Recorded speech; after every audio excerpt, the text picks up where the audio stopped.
Good morning students. आज के इस वीडियो में हम सब्जेक्ट कोड EL210 सी प्रोग्रामिंग के अंदर कुछ प्रोग्राम्स के एग्जांपल्स देखेंगे कि किस तरह से प्रोग्राम्स लिखे जाते हैं। जैसे कि हमने अभी यूनिट कंप्लीट की है, हमारी सेकेंड यूनिट एलिमेंट्स ऑफ सी, जिसमें हमने डिफरेंट ऑपरेटर्स देखे थे, डेटा टाइप्स देखे थे। उन्हीं ऑपरेटर और डेटा टाइप से रिलेटेड हम आज कुछ एग्जांपल्स को डिस्कस करेंगे। तो सबसे पहले हम एक प्रोग्राम देखते हैं। यहाँ पे सबसे पहले, जैसा कि प्रोग्राम स्ट्रक्चर आपको बताया गया था फर्स्ट यूनिट के अंदर, कि सबसे पहले हमें हेडर फाइल्स को इंक्लूड करना होता है। हेडर फाइल्स जो हैं, कौन सी हेडर फाइल इंक्लूड करनी है वो डिपेंड करता है कि आपने अपने प्रोग्राम में कौन से इनबिल्ट फंक्शंस को यूज़ किया है। जिन इनबिल्ट फंक्शंस को आपने यूज़ किया है और वो फंक्शन जिस हेडर फाइल को बिलोंग करते हैं, वो सभी की सभी हेडर फाइल्स आपको एट इनिशियल, मतलब बिल्कुल बिगनिंग में आपको क्या करना है, उनको इंक्लूड करना है। जो सिंटेक्स होता है इसका वो होता है हैश इंक्लूड, और उसके बाद में इन ब्रैकेट्स के अंदर हम लिखेंगे जो भी हमारी हेडर फाइल का नाम होगा वो। तो यहाँ पे हमने प्रिंटफ और स्कैनफ फंक्शन यूज़ किए हैं, जो दोनों ही इनपुट आउटपुट फंक्शंस हैं, और ये दोनों ही जो फंक्शंस हैं वो हमारे अवेलेबल हैं stdio.h हेडर फाइल के अंदर। stdio.h जो हेडर फाइल है, ये है standard input output header file. तो यहाँ पे सिर्फ हमने इसी हेडर फाइल से रिलेटेड जो फंक्शंस हैं उनको यूज़ किया है, इसलिए हमने कोई और हेडर फाइल को यहाँ पे इंक्लूड नहीं किया है। उसके बाद हमारा मेन फंक्शन जो है वो स्टार्ट होता है। अब यहाँ पे हमने सबसे पहले एक कैरेक्टर टाइप का वेरिएबल जो है वो डिक्लेयर किया है, और उसकी सी नाम से हमने एक वेरिएबल को क्रिएट किया है, राइट। नेक्स्ट स्टेटमेंट जो है हमारा वो है प्रिंटफ। प्रिंटफ हमें पता है एक ऐसा फंक्शन है जिसको हम आउटपुट स्क्रीन पे कुछ भी प्रिंट करवाने के लिए यूज़ करते हैं, ठीक है। और जो भी इन्वर्टेड कॉमास, जो इसका सिंटेक्स होता है वो ये होता है कि इन्वर्टेड कॉमास में जो भी स्टेटमेंट या जो भी सेंटेंस लिखा होगा वो पूरा का पूरा हमारा आउटपुट स्क्रीन पे हमें शो होगा, राइट। तो यहाँ पे लिखा है एंटर ए कैरेक्टर, जो कि आउटपुट स्क्रीन पे प्रिंट होगा जब ये सक्सेसफुली कंपाइल होके एग्जीक्यूट होगा। नेक्स्ट स्टेटमेंट है स्कैनफ। स्कैनफ फंक्शन जो है वो बेसिकली क्या करता है, इनपुट लेता है कीबोर्ड से। मतलब आप जो भी की प्रेस करोगे वो एज ए इनपुट लेगा। जब आप इसको एग्जीक्यूट करोगे तो सबसे पहले क्या होगा कि जो कंपाइल होने के बाद जब एग्जीक्यूट होगा आपका प्रोग्राम, तो आपको स्क्रीन पे शो होगा एंटर अ कैरेक्टर, क्योंकि प्रिंटफ फंक्शन क्या करता है, स्क्रीन पे शो करता है जो भी स्टेटमेंट आपने लिखा होता है इस फंक्शन में। तो इसके बाद ये स्टेटमेंट एग्जीक्यूट होगा। अब ये स्टेटमेंट क्या है, स्कैनफ। स्कैनफ क्या करेगा, इनपुट लेगा कीबोर्ड से, राइट। तो यहाँ पे हमने लिखा है %c, एंड c। इसका मतलब ये है कि स्कैनफ जो है फंक्शन है, जो भी हम की प्रेस करेंगे उसको वो एज अ इनपुट लेगा, और उस इनपुट को सी वेरिएबल के अंदर इंसर्ट करेगा।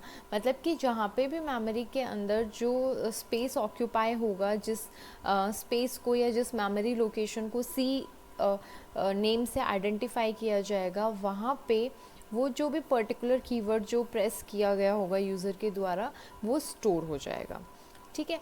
उसके बाद में है printf function. ASCII value of %c equals to %d। जब हमने डेटा टाइप्स डिस्कस किए थे तब हमने देखा था कि कैरेक्टर टाइप के लिए कुछ स्पेसिफायर है, इंट के लिए अलग फॉर्मेट स्पेसिफायर है। तो कैरेक्टर के लिए होता है %c और इंटीजर के लिए होता है %d, राइट। अब ये किस तरह से वर्क करेगा हम डिस्कस करेंगे। उसके बाद में रिटर्न, हमारा स्टेटमेंट जो भी प्रोग्राम है वो रिटर्न करेगा, और यहाँ पे कर्ली ब्रेसेस क्लोज, मतलब जो मेन प्रोग्राम है उसका एंड हो चुका है। जब आप इस प्रोग्राम को रन करोगे तो देखो, आपने सी कैरेक्टर जो है यहाँ पे जब इसको कंपाइल करोगे और फिर उसको एग्जीक्यूट करोगे इस प्रोग्राम को, तो आपको आउटपुट स्क्रीन पे क्या शो होगा, एंटर ए कैरेक्टर। जैसे ही आप कीबोर्ड से कोई की प्रेस करोगे, फॉर एग्जांपल आपने जी प्रेस किया, ठीक है। तो जैसे ही जी प्रेस करोगे वो पर्टिकुलर कैरेक्टर जो है वो आपका कहाँ जाके स्टोर हो जाएगा, इस पर्टिकुलर वेरिएबल के अंदर। ठीक है, इस पर्टिकुलर वेरिएबल में क्यों होगा, क्योंकि स्कैनफ करना है %c, मतलब कीबोर्ड से आपको किसी कैरेक्टर को रीड करना है और वो कैरेक्टर कहाँ पे स्टोर होगा, एड्रेस ऑफ सी, मतलब कि इस पर्टिकुलर वेरिएबल सी का जो भी एड्रेस है वहाँ पे जाके ये वैल्यू जो भी कीबोर्ड से प्रेस की गई है वो स्टोर हो जाए। ठीक है। अब जैसे कि हमने डिस्कस किया था पहले भी कि कंप्यूटर सिर्फ बाइनरी लैंग्वेज को समझता है, तो अगर आपने कोई अल्फ़ाबेट भी प्रेस किया है तो वो सबसे पहले किस में कन्वर्ट होगा, बाइनरी में कन्वर्ट होगा। अब वो बाइनरी में कैसे कन्वर्ट होगा, इसके लिए हर कैरेक्टर के साथ उसकी एक एस्काई वैल्यू असाइंड होती है। हमने एक एस्काई टेबल भी देखी थी जब हमने डेटा टाइप्स को डिस्कस किया था।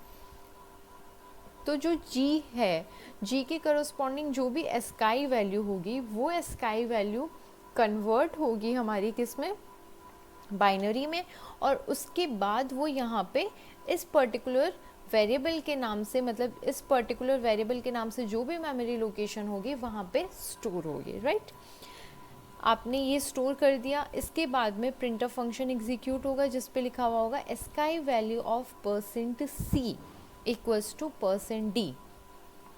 ठीक है, जब भी %c लिखा हुआ होता है इसका मतलब है वो रिलेटेड है कैरेक्टर से। अगर आप स्कैनफ कर रहे हो मतलब इनपुट ले रहे हो, तो इनपुट क्या लेना है, कैरेक्टर लेना है। अगर आप स्क्रीन पे प्रिंट करवा रहे हो और वो %c है मतलब आपको कैरेक्टर प्रिंट करना है। राइट, इसी तरह से अगर आप %d लिखते हो यहाँ पे, फॉर एग्जांपल यहाँ पे %d लिखते हो, तो इसका मतलब है कि आपको इनपुट लेना है क्या, इंटीजर इनपुट लेना है। अगर आप प्रिंटफ के अंदर %d लिखते हो तो इसका मतलब आपको इंटीजर वैल्यू प्रिंट करवानी है। राइट, तो एस्काई वैल्यू अब आपको क्या करना है, जैसे कि हमने बताया एस्काई टेबल बनी हुई होती है ना पहले से, और हर अल्फ़ाबेट के करस्पॉन्डिंग या जो स्पेशल सिंबल हैं उनके करस्पॉन्डिंग एक एस्काई वैल्यू होती है। अब आपको ये देखना है कि जो आपने कैरेक्टर इंसर्ट किया है उसकी एस्काई वैल्यू क्या है। तो आपको ये पता है कि इस पर्टिकुलर एस्काई वैल्यू के इस पर्टिकुलर कैरेक्टर के करस्पॉन्डिंग जो भी एस्काई वैल्यू है उसका बाइनरी नंबर जो है वो मेमोरी में स्टोर हुआ है। अगर उस बाइनरी नंबर को आप एज ए इंटीजर प्रिंट करवाओ, मतलब as a decimal number print करवाओ, तो क्या होगा, वो आपका करस्पॉन्डिंग एस्काई वैल्यू को ही प्रिंट करेगा, क्योंकि 71 जब था तो 71 बाइनरी में कन्वर्ट हुआ होगा और उसने जी की इंफॉर्मेशन को स्टोर किया होगा। यहाँ पे आपने %d लिखा है। अब इसके बाहर देखो क्या लिखा है, सबसे पहला जो है वो है c। ठीक है, कॉमा जो इन्वर्टेड कॉमास क्लोज हो गई हैं उसके बाद आप देख सकते हो कि जो फर्स्ट कैरेक्टर है वो है c। तो C हम देखेंगे इसके करस्पॉन्डिंग, और सेकंड फॉर्मेट स्पेसिफाई के करस्पॉन्डिंग हम देखेंगे सेकंड आर्ग्यूमेंट को। राइट, तो सबसे पहले जो एस्काई वैल्यू ऑफ %c, अब %c मतलब करेक्टर वैल्यू देनी है, किसकी करेक्टर वैल्यू देनी है, C की करेक्टर वैल्यू देनी है। तो C की करेक्टर वैल्यू क्या हो गई, G हो गई, इक्वल्स टू C का मतलब है ये पर्टिकुलर वेरिएबल, और इस वेरिएबल के अंदर हमने बाइनरी वैल्यू को स्टोर किया हुआ है G की, इक्वल्स टू %d, किसकी %d मतलब किसकी इंटीजर वैल्यू, C की इंटीजर वैल्यू। तो G के करस्पॉन्डिंग जो एस्काई वैल्यू है वो आपकी यहाँ पे प्रिंट हो जाएगी। अगर इस %d की जगह आप %c करते हो तो यहाँ पे G वैल्यू प्रिंट होगी। तो इस प्रोग्राम में यूज़र जो है उसको पूछा गया है कि वो एक कैरेक्टर को एंटर करे, और उसके बाद उस कैरेक्टर को किस में स्टोर किया गया है, वेरिएबल C के अंदर स्टोर किया गया है। जब आप फॉर्मेट %d को यूज़ करोगे स्ट्रिंग के लिए तो उस पर्टिकुलर कैरेक्टर के करस्पॉन्डिंग जो एस्काई वैल्यू होगी वो प्रिंट होगी, और जब %c फॉर्मेट स्पेसिफायर को आप यूज़ करोगे तो जो वैल्यू है, जो कैरेक्टर इटसेल्फ है, वो प्रिंट होगा। राइट, तो इस तरह से आपको अगर पता करना है कि कितने कैरेक्टर्स हैं, कौन से कैरेक्टर्स की क्या एस्काई वैल्यू है, तो वो आप इजीली प्रोग्राम के थ्रू कर सकते हो।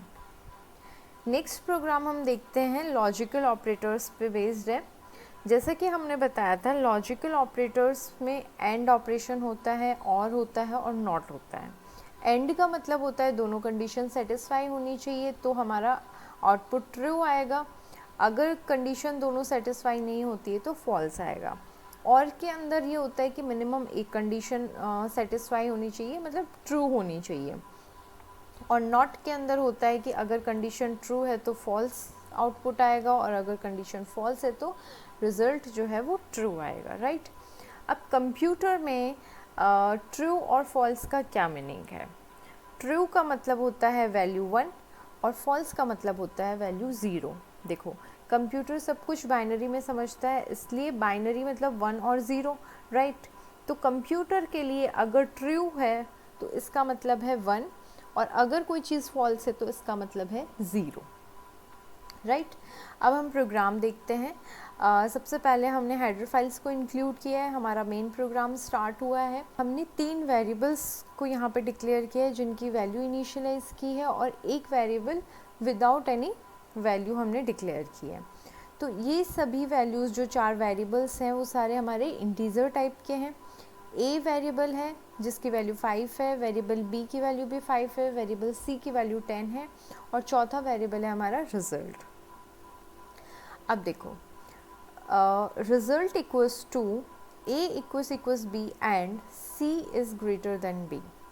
तो ये कंडीशन और ये कंडीशन ये दोनों क्या होंगी? इवैल्यूएट होंगी और उसके बाद उन दोनों ऑपरेशंस पे क्या परफॉर्म होगा? लॉजिकल एंड ऑपरेशन परफॉर्म होगा, राइट। तो अगर इसकी वैल्यू ट्रू आती है और इसकी वैल्यू भी ट्रू आती है तो हमारा आउटपुट ट्रू होगा। अगर एक भी कंडीशन ऐसी हो जाती है जिसकी वैल्यू फॉल्स आती है तो हमारा आउटपुट फॉल्स आएगा, राइट। तो क्या ए की वैल्यू 5 है, बी की वैल्यू भी 5 है, 5 इक्वल 5 के इक्वल है, कंडीशन ट्रू। यहाँ पे इस पर्टिकुलर स्टेटमेंट का जो आउटपुट है वो क्या होगा? 1 होगा। 1 एंड सी की वैल्यू है 10 जो ग्रेटर है बी की वैल्यू से जो कि है 5। 10 इज़ ग्रेटर देन 5, तो ये कंडीशन भी हमारी ट्रू हो गई। तो 1 एंड 1 और 1 का जब आप एंड करते हो तो क्या आता है? 1 आता है, ठीक है। अब 1 जो है वो किसको असाइन हो जाएगा? रिजल्ट को असाइन हो गया।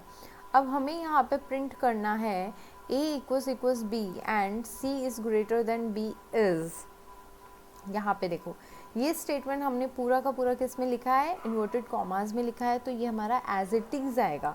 लेकिन क्योंकि हमने यहाँ पे फॉर्मेट स्पेसिफायर यूज़ किया है तो जैसे ही फॉर्मेट स्पेसिफायर आएगा तो हम इन्वर्टेड कॉमास के बाहर देखा जाएगा कि क्या आर्ग्यूमेंट दिया हुआ है। आर्ग्यूमेंट क्या है? रिजल्ट की वैल्यू कितनी थी? 1 थी, तो आउटपुट स्क्रीन पे ये स्टेटमेंट एज इट इज़ आएगा और इस %d की जगह क्या आएगा? रिजल्ट का आउटपुट, मतलब जो भी रिजल्ट की वैल्यू है वो। तो आप यहाँ पे देख सकते हैं a equals B and c is greater than b is 1। इस तक आपका same as it is statement आया है और %d जो है वो फॉर्मेट स्पेसिफायर है, तो इंटीजर वैल्यू आएगी किसकी? रिजल्ट की। रिजल्ट की वैल्यू क्या है? 1, जो कि इंटीजर है तो वो एज इट इज़ हो जाएगा यहाँ पे प्रिंट। नेक्स्ट है result equals to a equals B and c is less than b। तो ये हमें पता है कि कंडीशन ट्रू है एंड c की वैल्यू 10 है और b की वैल्यू है 5। क्या 10 ग्रेटर है 5 से? कंडीशन फॉल्स, तो इसका आउटपुट क्या आएगा? 0 आएगा। 1 एंड 0 का आउटपुट आता है 0, तो रिज़ल्ट की वैल्यू क्या हो गई? 0 हो गई। यहाँ पे हम सेम वापस से क्या कर रहे हैं? रिज़ल्ट की वैल्यू को प्रिंट कर रहे हैं। यहाँ पे आप देख सकते हो कि नेक्स्ट टाइम जब सी स्टेटमेंट एग्जीक्यूट हुआ, मतलब नेक्स्ट सेकेंड जो स्टेटमेंट प्रिंट ऑफ का एग्जीक्यूट हुआ है तो ये 0 प्रिंट कर रहा है। नेक्स्ट हम देखते हैं result equals to a equals B और c is less than b। a equals B, क्या a की वैल्यू b के इक्वल है? कंडीशन ट्रू, 1 हो जाएगा। और c is less than b, c की वैल्यू कितनी थी? 10 is less than b, false. 1 और 0 का आउटपुट क्या होता है? और के केस में क्या होता है, अगर एक भी कंडीशन ट्रू है, ठीक है, एक भी कंडीशन ट्रू है तो क्या होगा, आउटपुट हमारा 1 आएगा या ट्रू आएगा, राइट। तो रिज़ल्ट क्या हो जाएगा 1। जैसा कि अब प्रिंट ऑफ स्टेटमेंट में देख सकते हो, ये स्टेटमेंट आपका एज इट इज़ प्रिंट होगा और उसके बाद में रिज़ल्ट की इंटीजर वैल्यू, रिज़ल्ट की वैल्यू क्या है 1, सॉरी। तो यहाँ पे आउटपुट में आप देख सकते हो कि थर्ड स्टेटमेंट ये है। अब हम fourth statement fourth result part देखते हैं। Result equals to A not equals to B. A जो है वो बी के इक्वल नहीं है, क्या ऐसा है, फॉल्स। ए और बी जो है वो इक्वल हैं, कंडीशन फेल हो गई तो यहाँ पे क्या आएगा, 0 आएगा। और C is less than B, C की वैल्यू क्या है 10 है और B की वैल्यू क्या है 5, 10 5 से छोटा है, क्या ऐसा है, स्मॉल नहीं है, कंडीशन फेल। तो 0 और 0 का और जो होता है, 0 और 0 का और जो होता है वो होता है 0, तो रिज़ल्ट की वैल्यू क्या हो जाएगी, 0 हो जाएगी, जिसको हम नेक्स्ट लाइन में प्रिंट करवा रहे हैं। तो आप देख सकते हो यहाँ पे स्टेटमेंट में आपका 0 प्रिंट हुआ है। नेक्स्ट है not equals to A not equals to B. तो यहाँ पे सबसे पहले तो आप इसको इवैल्यूएट करोगे, ए नॉट इक्वल्स टू बी, क्या ए जो है वो बी के इक्वल नहीं है, ये स्टेटमेंट गलत है, फॉल्स है। नॉट फॉल्स, नॉट फॉल्स क्या होगा, ट्रू होगा, या फिर आप इसको मान सकते हो 0, नॉट 0 तो क्या होगा, रिज़ल्ट 1 होगा, इसको आपने यहाँ पे प्रिंट करवाया है। इसी तरह से a इक्वल्स बी, ए और बी जो है वो इक्वल है, कंडीशन ट्रू, आउटपुट क्या आएगा इसका 1 आएगा। नॉट 1, अपना रिज़ल्ट क्या है, नॉट 1, ठीक है, तो नॉट 1 क्या हो जाएगा, 0 हो जाएगा, जिसको आप नेक्स्ट लाइन में प्रिंट करवा रहे हो। तो आप यहाँ पे देख सकते हो नॉट 1 इज़ 0, आप मतलब ये जो स्टेटमेंट है आपका एज इट इज़ हुआ है, और यहाँ पे %d स्पेसिफायर जो है उसकी जगह रिज़ल्ट की इंटीजर वैल्यू जो है वो एज ए आउटपुट आई है, क्योंकि %d का मतलब ही ये होता है, फॉर्मेट स्पेसिफायर होता है जो ये बताता है कि किस फॉर्मेट के अंदर जो आर्ग्यूमेंट गिवन है वो आपका रिज़ल्ट के अंदर शो होगा, ठीक है। तो यहाँ पे हम देख सकते हैं कि लॉजिकल ऑपरेटर्स जो हैं वो किस तरह से वर्क करते हैं, जो भी कंडीशंस होती हैं वो इवैल्यूएट की जाती हैं, उनके रिज़ल्ट को फिर एंड और नॉट ऑपरेशन के लिए परफॉर्म किया जाता है, और उसके बाद जो भी इन लॉजिकल ऑपरेटर्स का आउटपुट होता है उसके अकॉर्डिंग हमारा रिज़ल्ट आता है। नेक्स्ट प्रोग्राम है हमारा यूनरी ऑपरेटर पे बेस्ड। यूनरी ऑपरेटर में हमने देखा था कि 2 ऑपरेटर्स थे, इंक्रीमेंट ऑपरेटर और डिक्रीमेंट ऑपरेटर, जिसमें हमने 2 टाइप के देखे थे, pre increment, post increment, pre decrement और पोस्ट डिक्रीमेंट। तो उसी कॉन्सेप्ट को हम प्रोग्राम में देखते हैं कि जब ये इन ऑपरेटर्स को प्रोग्राम में यूज़ किया जाता है तो किस तरह से हमारा आउटपुट जनरेट होता है। सबसे पहले हेडर फाइल्स को इंक्लूड किया है, उसके बाद हमारा मेन फंक्शन स्टार्ट हुआ है।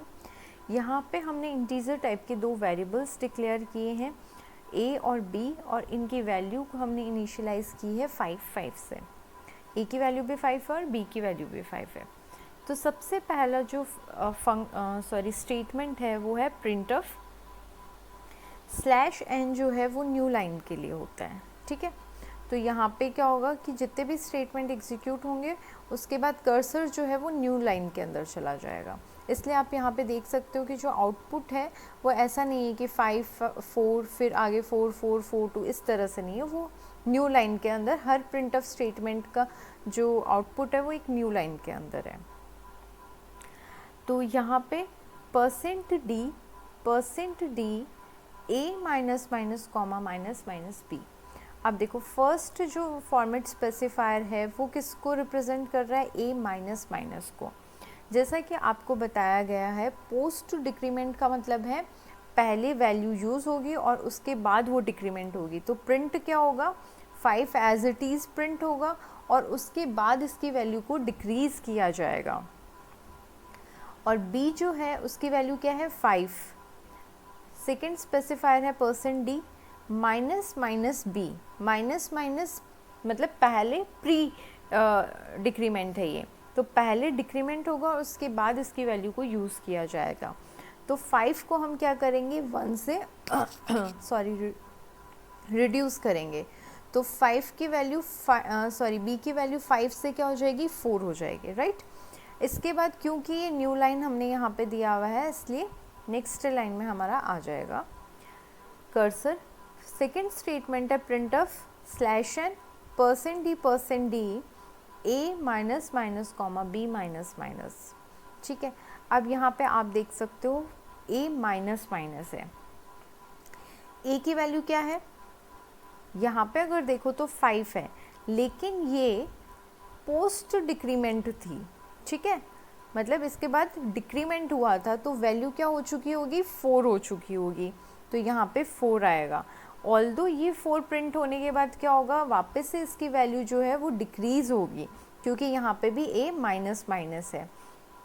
इसी तरह से यहाँ पे है b माइनस माइनस, तो b की वैल्यू को पहले यूज़ किया जाएगा और उसके बाद इसको क्या किया जाएगा डिक्रीज़ किया जाएगा बाय 1। तो b की वैल्यू जो है वो हम एज इट इज़ लेंगे 4, क्योंकि यहाँ पे प्री डिक्रीमेंट था, तो जो भी वैल्यू फाइनल थी वही हमारी आउटपुट में शो हुई थी, तो 4 आ गया। नेक्स्ट स्टेटमेंट है उसमें हमारा है plus plus a comma minus minus b। Plus plus a मतलब पहले आपको इंक्रीमेंट करना है, उसके बाद a की वैल्यू को यूज़ करना है। तो अब देखो यहाँ पे क्या था पोस्ट डिक्रीमेंट था, तो a की वैल्यू क्या हुई थी 4 प्रिंट हुई थी, मतलब इस 4 के प्रिंट होने के बाद a की वैल्यू क्या हुई होगी डिक्रीज़ हुई होगी, तो a की वैल्यू कितनी हो गई 3 हो गई। अब 3 को हम जब प्री इंक्रीमेंट करेंगे, मतलब प्रिंट करने से पहले इसमें इंक्रीमेंट करेंगे, तो 3 के अंदर जब 1 ऐड करेंगे तो क्या हो जाएगी वैल्यू 4 प्रिंट होगी हमारी, ओके। और नेक्स्ट है माइनस माइनस बी, मतलब जो b की वैल्यू थी उसमें से एक सब्ट्रैक्ट करना है हमें, लेकिन ये प्री डिक्रीमेंट है।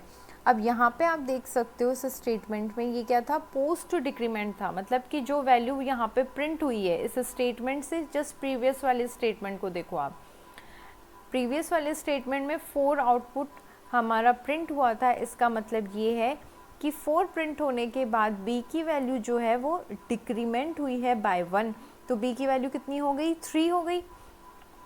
अब इस 3 को आपको क्या करना है प्री डिक्रीमेंट करना है, मतलब पहले डिक्रीमेंट करोगे और उसके बाद इस वैल्यू को प्रिंट करोगे, तो 3 माइनस 1 कितना हो जाएगा 2 हो जाएगा, तो 2 हमारा यहाँ पे प्रिंट हो गया।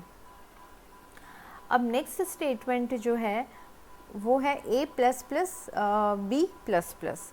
अब आप यहाँ पे देख सकते हो कि इस स्टेटमेंट में जितने भी ये स्टेटमेंट थे a और b ये सारे क्या थे प्री इंक्रीमेंट या प्री डिक्रीमेंट थे, मतलब कि जो भी आउटपुट हमारा प्रिंट हुआ होगा आउटपुट स्क्रीन पे वो हमारा फाइनल आउटपुट था या वो हमारी फाइनल a और b की वैल्यू थी।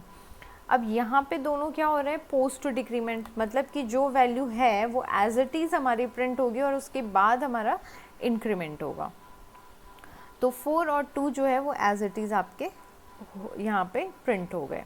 नेक्स्ट स्टेटमेंट जो है, अब नेक्स्ट स्टेटमेंट को एग्जीक्यूट होने से पहले क्या होगा a प्लस प्लस होगा, मतलब a की वैल्यू कितनी हो गई 5 हो गई और b की वैल्यू कितनी हो गई 3 हो गई, ठीक है। अब यहाँ पे a माइनस माइनस, मतलब पहले आप a की वैल्यू को क्या करोगे प्रिंट करोगे और उसके बाद डिक्रीमेंट करोगे, तो a की वैल्यू कितनी थी 4 थी, लेकिन यहाँ पे पोस्ट इंक्रीमेंट हो गई कितनी हो गई 5 हो गई, उस वैल्यू को आपको यहाँ पे प्रिंट करना है और उसके बाद इसमें से सब्ट्रैक्ट करना है 1, क्योंकि पोस्ट डिक्रीमेंट है, तो a की वैल्यू कितनी हो जाएगी 4, तो नेक्स्ट स्टेटमेंट के लिए हम a की वैल्यू 4 को यूज़ करेंगे। यहाँ पे है प्लस प्लस b, तो अब आप यहाँ पे देख सकते हो कि यहाँ पे क्या प्रिंट हुआ है 2 प्रिंट हुआ है, इस 2 को प्रिंट होने के बाद b की वैल्यू क्या हुई होगी इंक्रीमेंट हुई होगी, इंक्रीमेंट बाय 1, तो b की वैल्यू कितनी हो गई 3 हो गई। अब इस 3 को आपको प्री इंक्रीमेंट करना है, मतलब पहले इंक्रीज करोगे और फिर वैल्यू को प्रिंट करोगे, तो 3 + 1 कितना हो गया 4 हो गया, ठीक है। नेक्स्ट स्टेटमेंट में जब जाते हो तो आप ए और बी की वैल्यू को प्रिंट करवाते हो। अब आप यहाँ पे देख सकते हो कि ये पोस्ट डिक्रीमेंट है, मतलब कि जो भी वैल्यू यहाँ पे प्रिंट हुई होगी उसके बाद ए की वैल्यू में डिक्रीमेंट हुआ होगा बाय 1। तो यहाँ पे क्या प्रिंट हुआ है 5, तो 5 को आपको डिक्रीज करना है, सब्ट्रैक्ट करना है 1, तो 4 आपका आउटपुट आया। और यहाँ पे आपका हुआ है प्री इंक्रीमेंट, मतलब कि जो भी वैल्यू यहाँ पे प्रिंट हुई है वो फाइनल बी की वैल्यू है। तो बी की वैल्यू क्या है 4, तो ये आपका 4 एज ए आउटपुट आ रहा है। ठीक है, तो आई थिंक अब आपको क्लियर हो गया होगा कि किस तरह से इंक्रीमेंट और डिक्रीमेंट जो है वो परफॉर्म होता है। तो ये कुछ एग्जांपल्स थे कि जो डेटा टाइप्स हैं उनको किस तरह से यूज़ किया जाता है, किस तरह से ऑपरेटर्स जो हैं वो फंक्शन परफॉर्म करते हैं सी प्रोग्राम के अंदर।